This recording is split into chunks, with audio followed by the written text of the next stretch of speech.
Ayan mga guys, ako naman ngayon ay maghuhugas.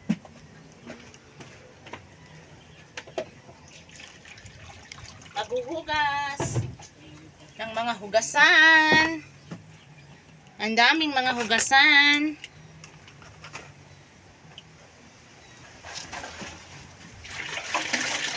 Sumasama yung aking buhok sa sa tawag nito, sa hangin.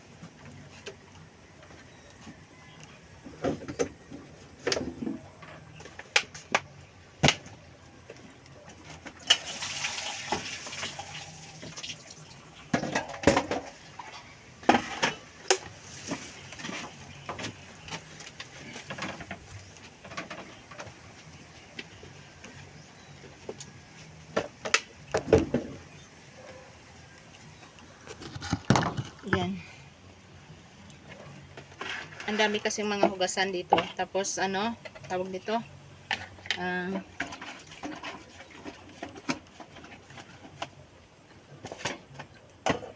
Para pag aalis ako, mamaya,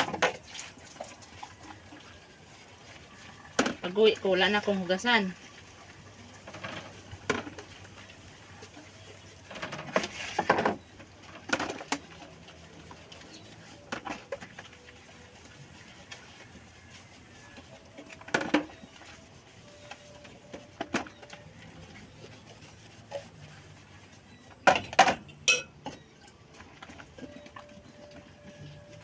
Kasi ayaw ko nang may mga hugasan nga naiiwan dito. Kasi ang daming langaw.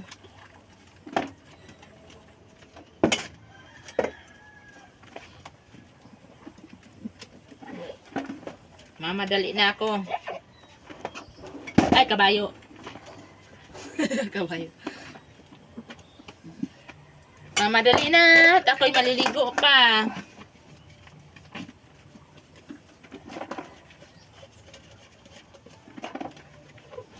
Bago ako maligo, gawin ko muna itong mga hugasan na ito.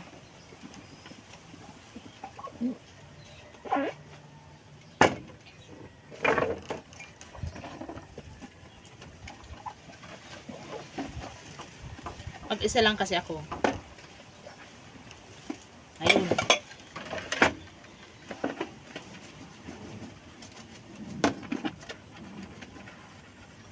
Sa totoo lang mga guys, nagsikap lang talaga ako na magtatrabaho kahit paano kasi talagang yung aking kasama sa buhay walang pangarap.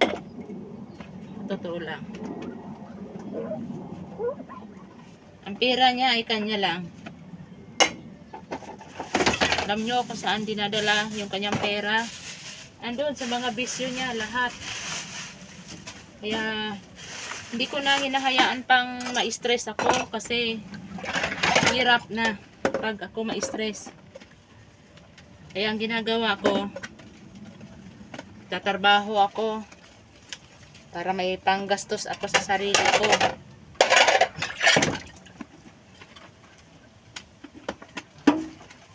Hinahayaan ko na siya sa lahat ng mga bisyo niya.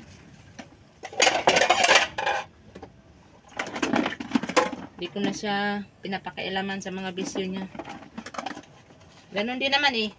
Ayaw makinig eh.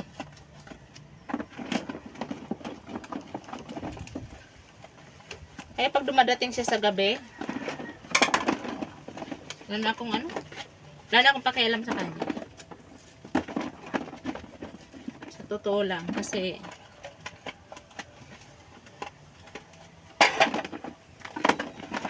lagi niyang ginagawa sa akin na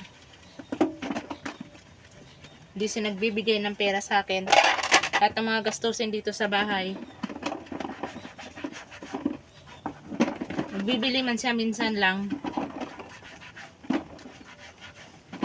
Kasi nagtataka ako, saan ba napupunta yung pera niya? Eh, hindi naman siya nagbibigay sa akin. At yun, andun sa mga bisyo niya, pera niya doon napupunta.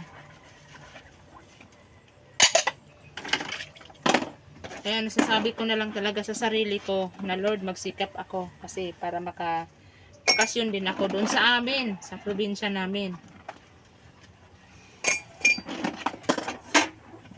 At siguro kung babalik man ako dito, kasama yung aking alaga, siya lang siguro ang babalik dito sa Malabon. Siguro ako. Babalik man ako dito sa Manila, pero hindi dito. Hindi ako nang bumalik dito. Kasi puro lang stress ang ginagawa niya sa akin. Tapos, sasabihin niya, magaling daw akong maghilot sa iba, samantala daw sa kanya, hindi daw ako naghihilot sa kanya. Oo, totoo lang, kasi ekstrang hanap buhay ko rin yun, mga kapatid, yung pagmamassage na yan, nagmamassage talaga ako, kasi kahit papano, mayroon akong ekstrang pera sa sarili ko.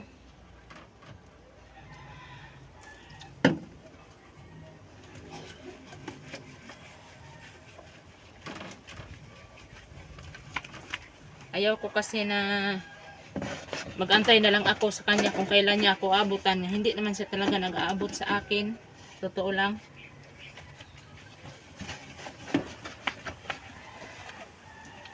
Hindi talaga siya nag-aabot sa akin ng pera niya. Abutan ka man, 100. Pero kinabukasan, babawiin din yan. Ganun siya katindi.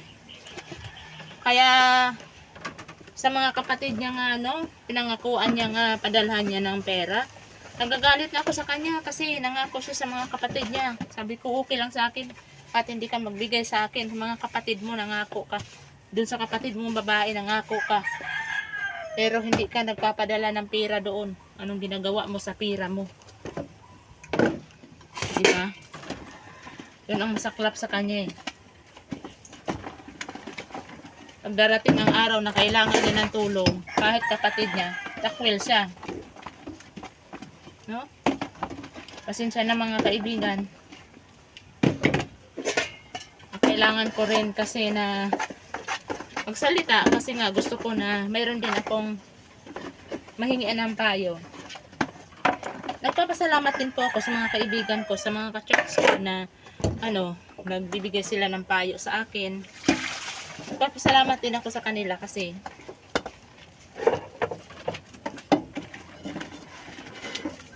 hindi nila ako hinahayaan na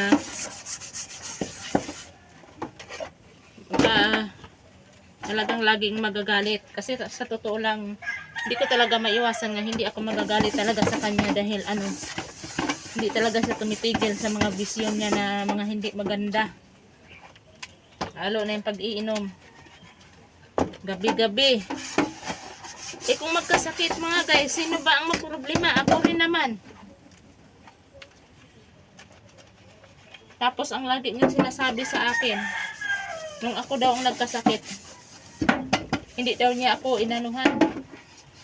Pinabayaan nga kung pinabayaan daw niya ako, baka daw namatay na daw ako.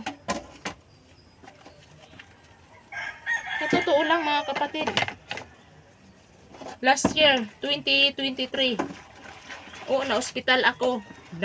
Nakunan ako. Nang dahil din sa stress ko sa kanya. Kaya paano niya masasabi yun kung pinabayaan niya ako? Na namatay na sana ako kung pinabayaan niya ako. Nang dahil din naman kasi sa kanya yun eh. Nakunan ako 2023. Dahil sa stress ko rin sa kanya. Kaya siguro hindi na rin ibinigay sa akin ng Panginoon yun kasi alam ng Diyos nga mahihirapan lang din ako. Mahihirapan yung bata. Siguro naisip ko na siguro kinuha na lang talaga ng Diyos ng maaga.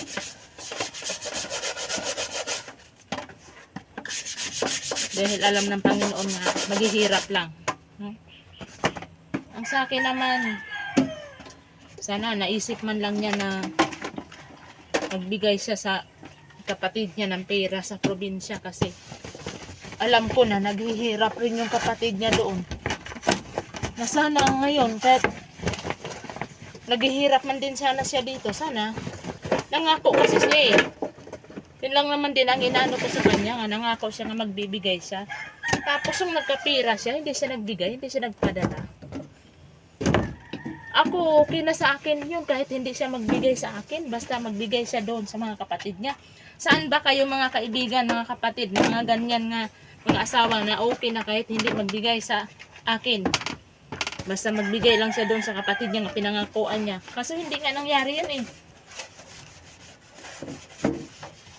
Hindi talaga nangyari yun, nga nagbigay talaga siya. Kasi sa kanya lang ang pira niya. Totoo lang.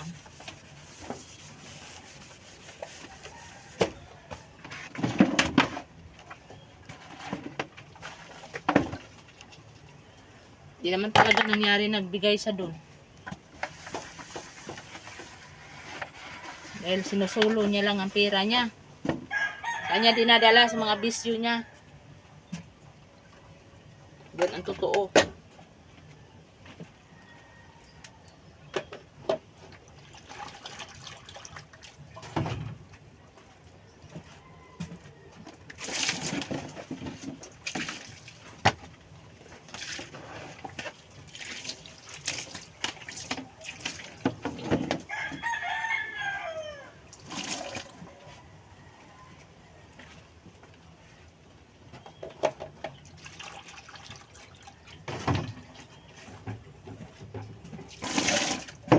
Anong katotohanan nga mga inaano sa kanya, kahit na anong salita mo sa kanya, wala, hindi ka pakikinggan.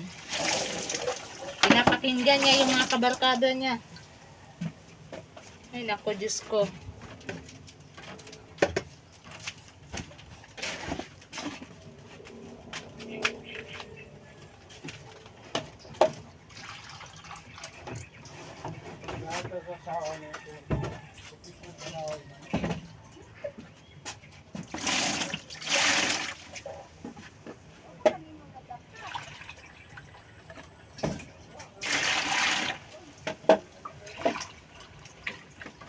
Sa totoo lang, mga kaibigan, ito nga ang bahay ko eh. Gusto ko nga maipaayos-ayos. Kasi marami ng tulo yung bubong. Kaso, hindi ko naman maipaayos-ayos kasi hindi naman siya nagbibigay sa akin ng pera. Ang pera niya, sa kanya lang. Magkano din naman yung kinikita ko lang din. Sapat lang din sa pambayad ng utang. Panggastos ko. Ang pera niya, sa kanya lang. Diba? Ay, hindi ko mapayos-ayos. Ayan, ganito. Yung aking bahay. Kasi hindi siya nagbibigay sa akin ng pera niya. Ang trabaho niya buong linggo, sa kanya lang ang pera niya. Mainam pa nga mga kaibigan eh. Nakakatikim eh. Pero sa akin, hindi siya nagbibigay. Kaya sabi ko, sinabihan ko na yung mga kapatid niya na wag niyo akong sisisihin dito kung anong mangyari dyan sa kapatid niya. Yung kapatid niya tapos yung pamangkin niya.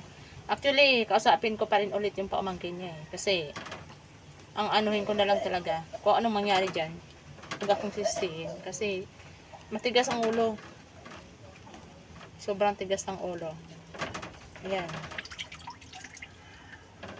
Ayan, thank you so much po mga kapatid. At ito, natapos na ako sa aking pagsasabon. Magbabanlaw naman ako ng aking mga plato. At saka, salamat po sa lahat-lahat. Thank you. Bye. God bless. Next video. Bye-bye.